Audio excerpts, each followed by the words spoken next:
اسلام زندہ ہوتا ہے ہر کربلا کے بعد۔ السلام علیکم دوستو، آج کی اس ویڈیو میں ہم آپ کو کربلا شہر کی سیر اور زیارت کروانے جا رہے ہیں۔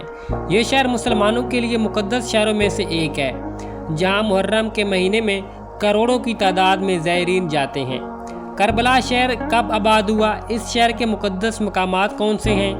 کربلا شہر میں لوگ 10 اور 9 محرم کو کیا کرتے ہیں؟ اس شہر کے بارے میں کچھ معلومات آج کی اس ویڈیو میں آپ کے ساتھ شیئر ہوگی، اور کربلا کی جنگ کے بارے میں بھی کچھ انفارمیشن آپ دوستوں کے ساتھ شیئر ہوگی۔ تو ویڈیو انتہائی اہم ہے، اسے مکمل دیکھیے گا اور نئے آنے والے دوست چینل کو سبسکرائب کر لیں۔ کربلا شہر عراق کا ایسا شہر ہے جو پوری دنیا کے مسلمانوں کے لیے انتہائی اہم ہے۔ اس کی اہمیت 10 محرم 61 ہجری کو ہونے والی جنگ ہے۔ کربلا کا شہر اسلامی تاریخ سے بھرا ہوا ہے۔ کربلا کی تاریخ یاد کر کے ہر مسلمان کی آنکھوں آنسوں سے نم ہو جاتی ہیں۔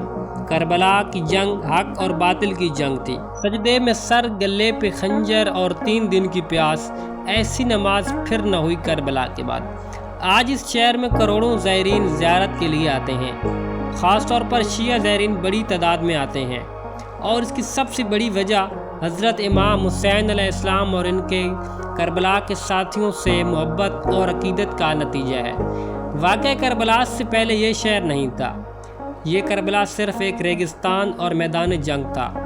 اس جنگ میں حضرت علی علیہ السلام کے بیٹے اور ہمارے پیارے نبی کریم صلی اللہ علیہ وسلم کے نواسے حضرت امام حسین علیہ السلام کو شہید کیا گیا، جس کے بعد کربلا میں ان کا روضہ مبارک بنایا گیا اور لوگوں نے یہاں پر آبادکاری شروع کر دی۔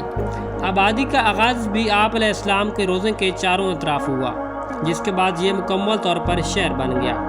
کربلا کا واقعہ کیوں پیش آیا؟ واقعہ کربلا حق اور باطل کی جنگ تھی۔ واقعہ کربلا 10 محرم کو پیش آیا۔ حضرت امام حسین علیہ السلام کے لشکر میں 72 لوگ تھے، جبکہ یزید کے لشکر میں 4000 سے بھی زیادہ لوگ تھے۔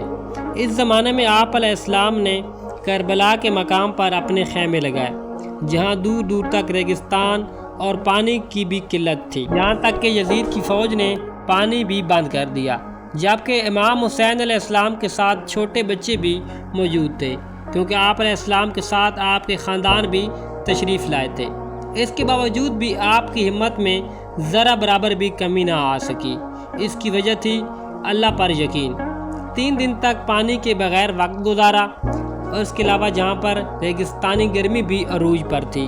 آخرکار آپ علیہ السلام اور آپ کے ساتھیوں کو جنگ میں شہید کر دیا گیا۔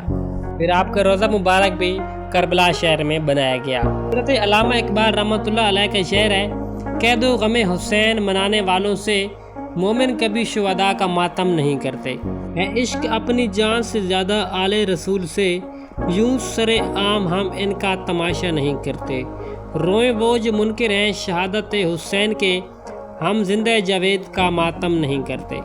سجدے میں سر، گلے پہ خنجر اور 3 دن کی پیاس، ایسی نماز پھر نہ ہوئی کربلا کے بعد۔ قتل حسین اصل میں مرگ یزید ہے، اسلام زندہ ہوتا ہے ہر کربلا کے بعد۔